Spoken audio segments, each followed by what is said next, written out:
Hello, welcome back to Floppies Rocks.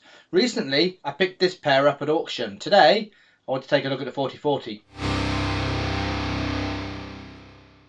I think both of these machines belonged to a language researcher based in the UK. Along with the computers and the discs, I got a couple of really thick folders full of basic program printouts, and all of the programs were in the theme of language learning, in particular helping the user to learn German. The person whose name was all over those printouts had a long career in this field. They founded a company to sell language learning programs. They also founded a research institute into the same concept, and eventually they became professor of language learning at a London university. What I want to do today is get the 4040 disk drive working. I've already got a couple of working, or mostly working, DOS1 2040 3040s, but I want a DOS2 equivalent as well to go alongside my obviously DOS2 8050, and this gives me a good suite of machines to be testing and supporting my diagnostics ROM with. I've already gone ahead and looked inside both of these machines, and they were incredibly dusty, so I've cleaned all the dust out. My suspicion is that neither of these machines have been powered on for at least 40 years. Therefore, with the 4040, I went ahead and I reformed the power supply capacitors, and no surprise, they were absolutely fine, no leakage and ability to hold a charge really well. I have already turned the 4040 on and it fails to boot, so let's take a look at that next. I'll power it on.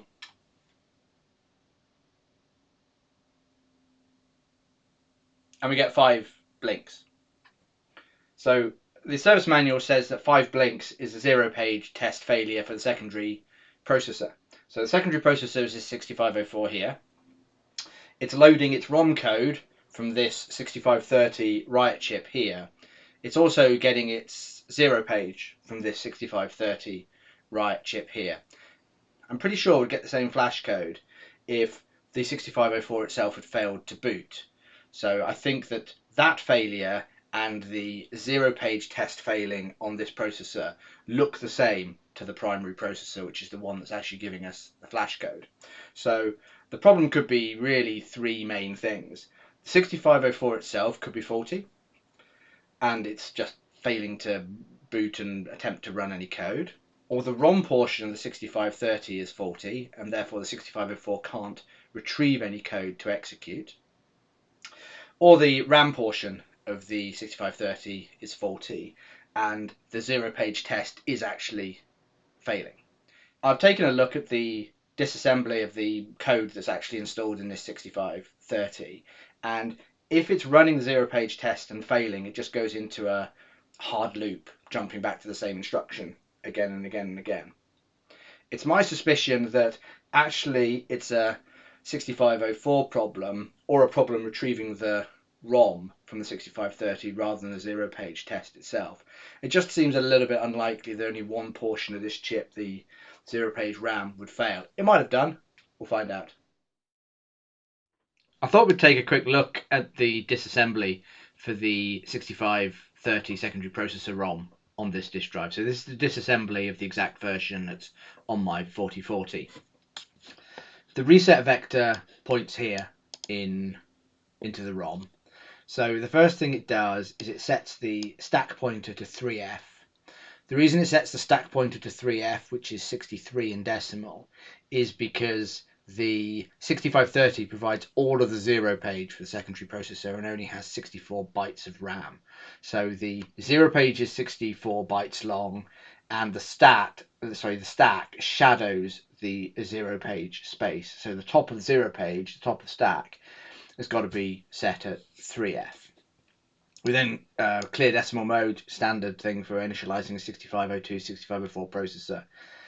And we store that 3F value also at tick. This is a shared RAM address, the first byte of shared RAM, which is located at different address spaces on the 6502 and the secondary 6504.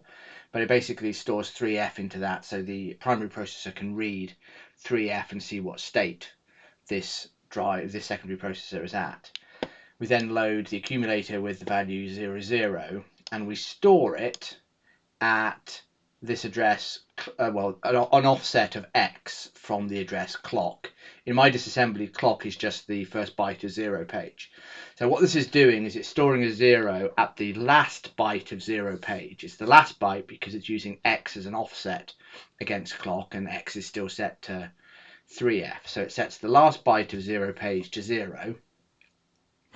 It then compares what's in the accumulator with the value in the 0 page. So it's basically reading back the 0 it's just written to the 0 page address, checks it's the same, and if it's different, it's just looping back to this same address again and again and again. So it's forever doing this branch not equal to 0 byte error. So it's just sitting in a hard loop like this. So if the ROM was being loaded and this code was being executed and the 0 page test was actually failing, then it would just be sitting in a hard loop at this point, executing this instruction again and again and again.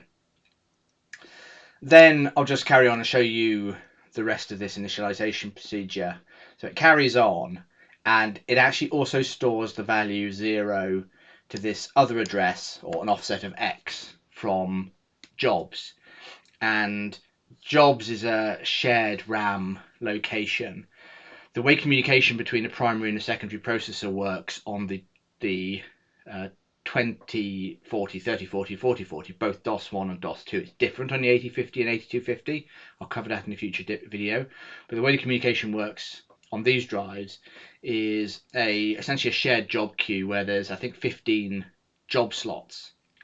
And the primary processor can put a value in the job slot, which then tells the secondary processor to execute a particular routine, like the bump routine, or to execute some arbitrary code that the primary processor has stored in a shared RAM location. Now, we've only tested 1 byte of 0 page when we get here. We set X to be 63. We then loaded A with 0. We then stored that in the 0 page and checked it, and then we didn't branch because we didn't hit an error, and now we're storing it here.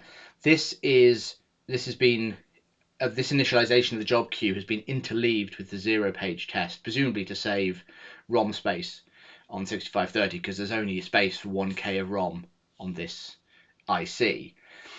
This differs from the DOS1 6530 ROM, which from memory doesn't do any 0 page test for the secondary processor at all. The first thing it does is initialize this jobs queue.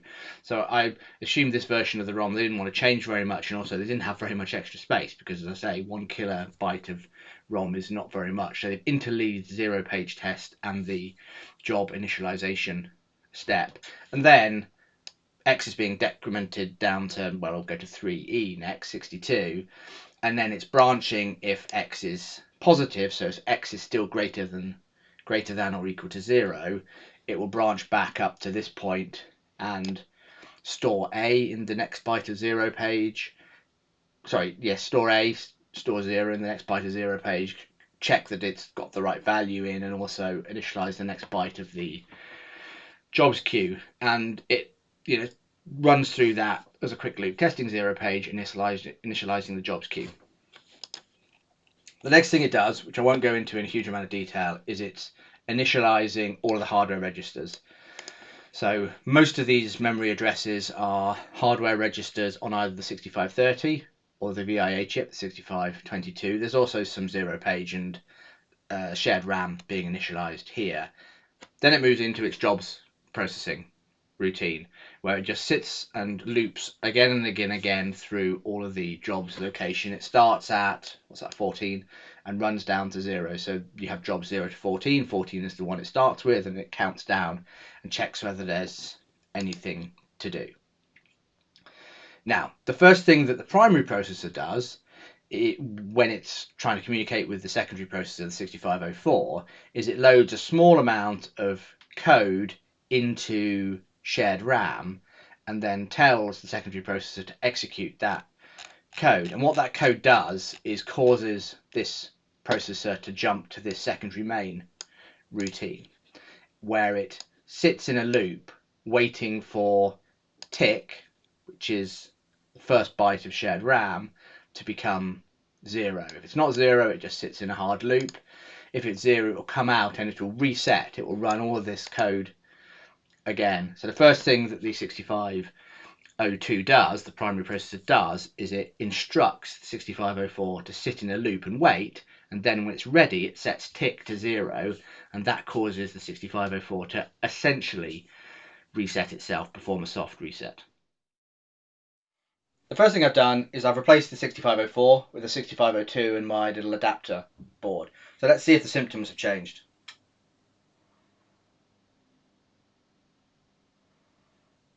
So we get the same symptoms. So either I've put a faulty 6502 in here, or it's the 6530 that's likely at fault. I've also removed the 6522. So the system I think should boot just fine with that 6522. But I just wanted to make sure that the 6522 isn't causing problems on the address bus or the data bus that's preventing the 6504 from booting.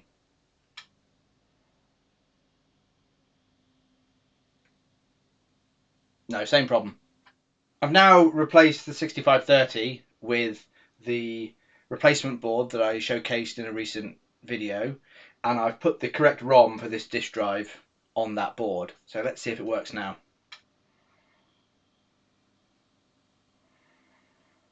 Now it doesn't even boot. Oh look, another disk drive in pieces. So I have got the disk drive successfully booting. It's got a replacement 6504 using my 6502 to 6504 adapter board, and the disk drive boots fine with the 6504 replaced. The reason I wasn't seeing it work earlier is because the 6502 that I'd used in my replacement board had also failed. So now it boots, which I'll just show you. So all the LEDs have gone out, it's running the drive motors, they'll stop, and it's ready for business. However, if you look here, I'm seeing a little bit too high a voltage on the 5-volt rail, so I'm seeing 5.26 volts at the moment. I've seen this go as high as 5.3, 5.4 volts. So I'm not very happy with the voltage regulator that's on the main PCB for the 5-volt rail here. So I'm going to stop further testing, diagnosis of this board until I can replace that with a part which I've ordered from AliExpress, and I'll see if that part actually lowers the output voltage on the 5-volt rail. The reason why I'm a little bit worried about that voltage is primarily because although the system is booting fine from the original ROM with this replacement 6504, I can't get the system to boot at all from my replacement ROM. So this is an EEPROM to ROM adapter board that I've built, and it uses a SST39F010A flash chip on the underside, and this works fine in most of my disk drives but doesn't work okay in this disk drive. I've got the original top ROM installed on here at the moment, and I'm still getting a failure of the secondary CPU signaled from the main ROM when using this ROM replacement. So I'm a little bit worried that with the voltage going a little bit high, something may be out of spec and it's causing the system to behave in unexpected and incorrect ways. So this is a part 1 on this 4040 disk drive. We'll have future videos on this. I hope you enjoyed this video. I hope you learned something. If you did, please do consider sticking around for the next video. Until next time, rock on.